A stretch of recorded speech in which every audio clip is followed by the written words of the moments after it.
لن ينال الله لحومها ولا دماؤها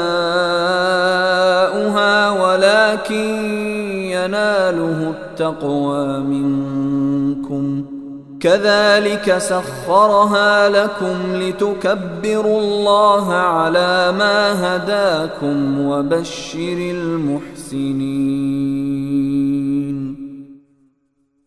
اللہ کو نہ ان کا گوشت پہنچتا ہے نہ ان کا خون، لیکن اس کے پاس تمہارا تقوی پہنچتا ہے۔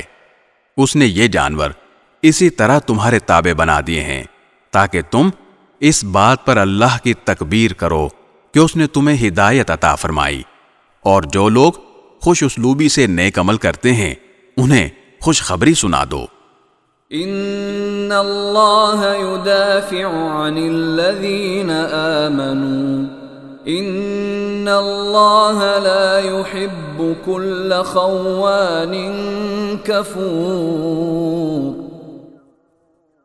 بے شک اللہ ان لوگوں کا دفاع کرے گا جو ایمان لے آئے ہیں، یقین جانو کہ اللہ کسی دغا باز ناشکرے کو پسند نہیں کرتا۔